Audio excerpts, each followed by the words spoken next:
Paz do Senhor, meu irmão. Aqui quem vos fala é o evangelista Miguel de Souza. Eu tenho uma mensagem do coração de Deus para o teu coração.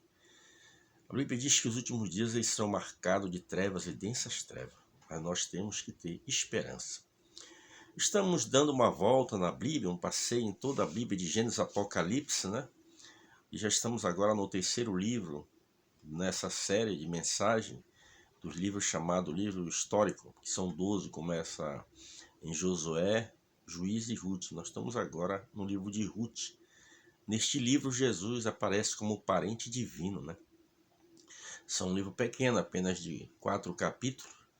Não temos, assim, certeza do escritor deste livro, mas alguns, a tradição atribui a pessoa de Samuel. Esse período aconteceu no período ali dos juízes, né? Mais precisamente, período chamado da anarquia, que cada um fazia o que queria, né?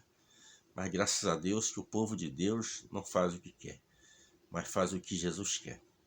Jesus disse que o servo não faz o que ele quer, mas faz o que o seu Senhor quer. Então, se você aceitou a Cristo como Senhor pessoal de sua vida, né? Então você tem alguém, um Senhor na tua vida. E é importante e é interessante servir a Jesus, porque o jugo dele é suave e o fardo dele é leve, né? Então, no livro de Ruth, o versículo-chave deste livro está no capítulo 1, versículo 16, que diz assim: Disse, porém, Ruth, não me inste para que te deixe e me afaste de ti. Porque aonde quer que fores eu irei, e onde quer que pousares à noite, ali pousarei. O teu povo é o meu povo, o teu Deus é o meu Deus. Se eu tivesse que dar um tema para esta mensagem, é uma mensagem doutrinária, uma síntese de uma mensagem, né? Mas se eu tivesse que dar um tema, um pano de fundo para esta mensagem, eu diria que nem tudo está perdido. A sociedade moderna está aí, perdida porque não quer saber de Jesus. Uma crise sem precedência, e há poucos dias alguém me falava, mas, irmão Miguel, essa crise, e eu falei para essa pessoa, existe crise no mundo, no Brasil, no estado do Rio Grande do Sul, uma crise sem precedência. Mas se você olhar para o céu, não existe crise no céu. E o nosso socorro não vem do mundo, não vem do Brasil, não vem do estado do Rio Grande do Sul. O nosso socorro vem do Senhor que fez os céus e a terra.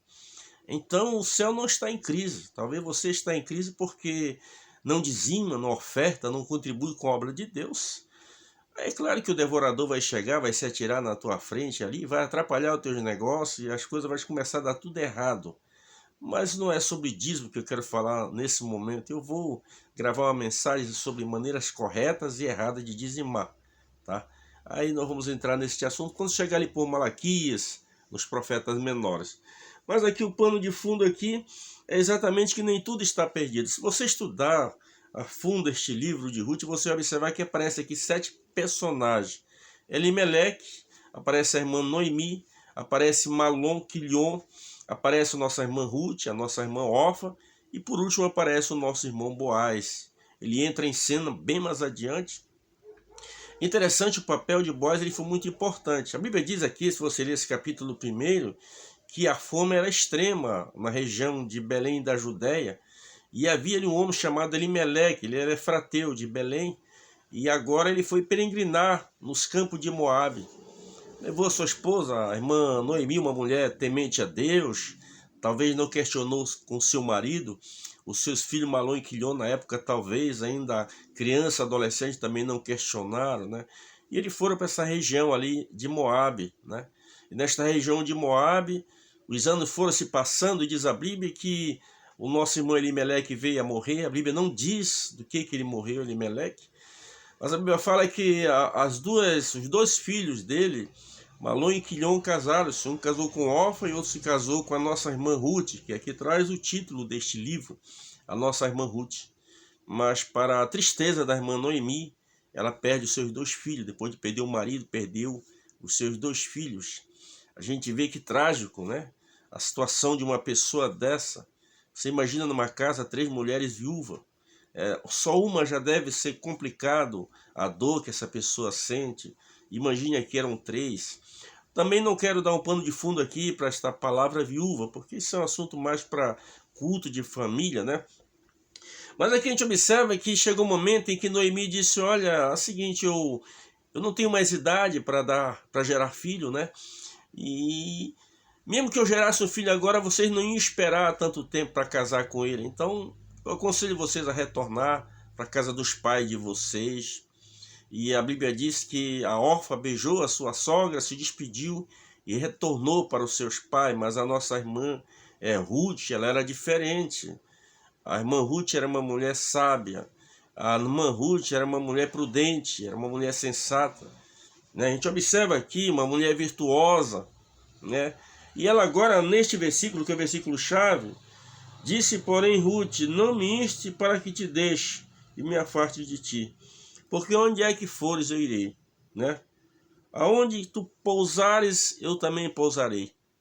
O teu Deus é o meu Deus. Ela estava decidida a seguir com a sua sogra.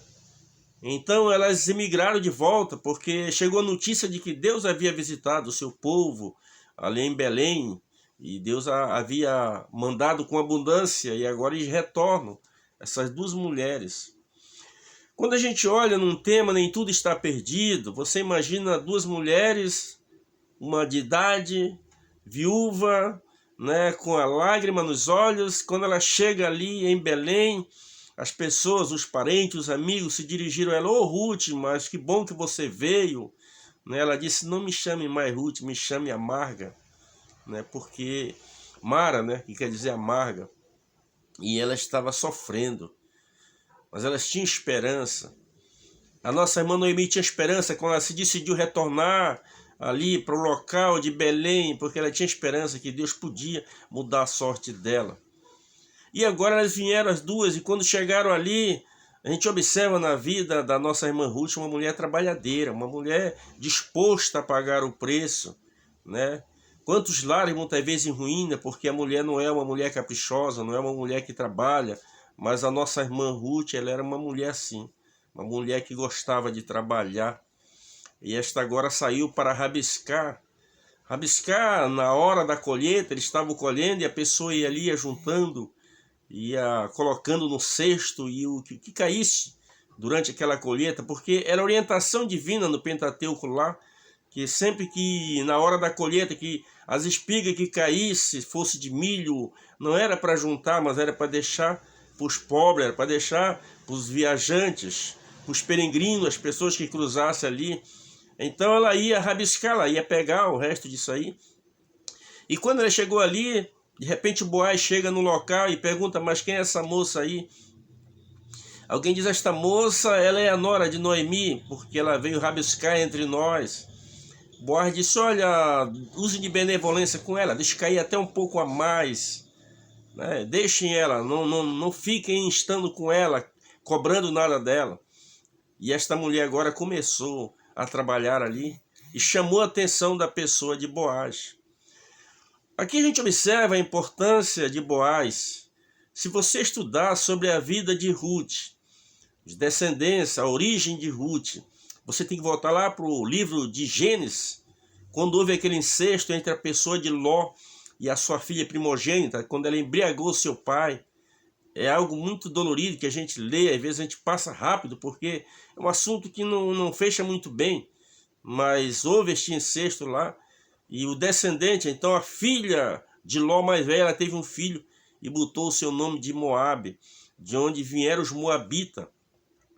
Esse Moabita, quando o povo de Israel, já nos dias de Moisés, quando vinha no deserto, Moisés enviou homens até eles, para que deixassem eles passar pelo caminho, e que eles não iam mexer na agricultura e nada, nem tomar água deles, eles não iam tomar, mas eles só queriam passar por ali, porque o caminho seria mais curto. E eles vieram então com espada e não permitiram, que a pessoa de Moisés com o povo de Israel passasse, e Moisés teve que fazer um outro caminho. Não destruiu eles porque era o descendente de Ló, e Deus não permitiu que ele destruísse, Então o que acontece aqui? Você observa essa pessoa da irmã Ruth, descendente do Moabita, descendente de um incesto.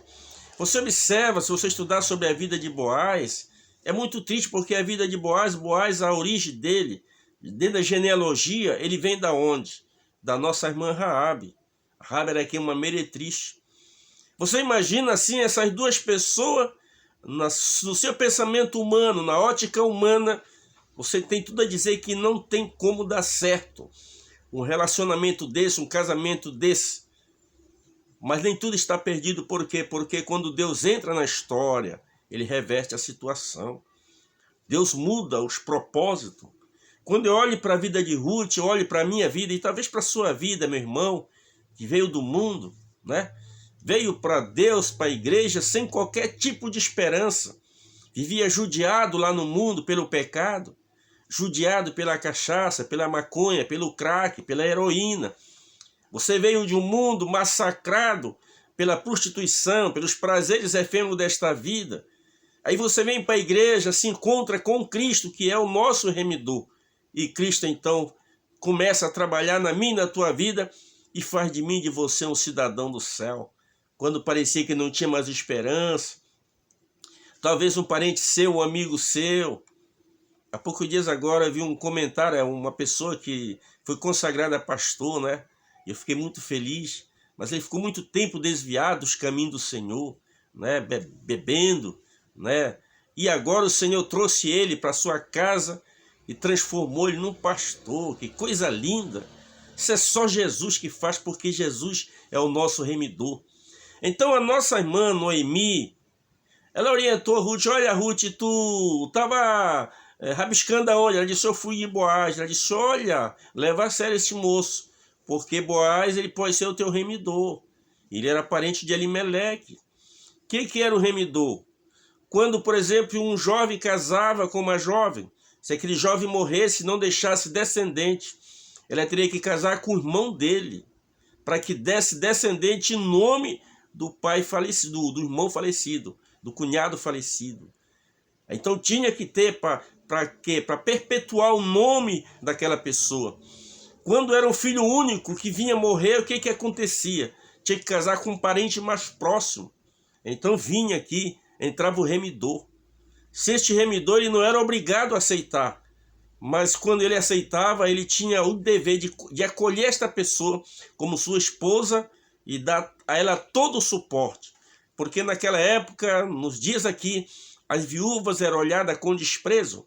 Principalmente uma mulher que nem a Ruth, por exemplo, que ficou viúva muito jovem, poderia dizer que era uma maldição, porque a pessoa do marido dela era descendente do povo de Deus e havia se casado com uma estrangeira.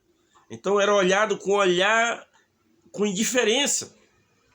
Mas aqui a nossa irmã Ruth, ela segue. Se você ler o capítulo 3, você vai observar que ela segue as orientações da sua sogra Noemi. Ué, não vai rabiscar em outra vinha não, mas vai na dele. E assim, hoje é dia de colheita, você vai e acompanha ele, porque certamente ele vai ter um banquete. Aí você se lava, veste uma roupa decente, se perfuma e vai. E fica observando, porque ele vai se alimentar, possivelmente vai tomar um vinho, e depois você observa onde ele vai se deitar, e você se deita junto a ele. Mas não deixa ele te conhecer, ou seja, não coabita com ele. Mas deita ali, quando ele acordar, que ele perguntar por ti, tu só diz para ele: estende a aba da tua capa para mim, que tu és o meu remidor, e tu vai ver a reação dele. E assim a nossa irmã Ruth fez. E ela deitou-se ao lado, ela observou ali, se lavou, se perfumou, se organizou, e aí observou onde Boaz havia se deitado junto à eira, e ela foi ali, deitou-se junto dele. À meia-noite ele se acordou. Quando ele se acordou, possivelmente para iniciar a sua carga horária de serviço, ele se acorda, tem uma moça ali, e ela diz: estende para mim a aba da tua capa. Ele disse: quem és tu? Ela disse: eu sou Ruth, e tu és o meu remidor. Ele disse: olha, eu tenho um primo mais chegado, tá?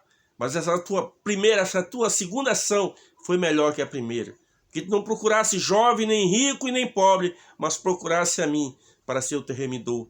Mas ele tem um parente mais chegado, o teu falecido marido, e eu vou recorrer a ele. Se ele não aceitar, eu vou levar os anciões, e então seria o teu remidor. E assim aconteceu. E ele se tornou o remidor dela. Se você estudar no final deste livro, você vai observar que da descendência de Boaz veio quem? Obed. Obed veio Jessé, Jessé Davi, e Jesus veio da tribo de Davi. Esse é o Deus que transforma água em vinho. pode mudar a tua história e a tua vida. Que Deus nos abençoe sempre. Amém.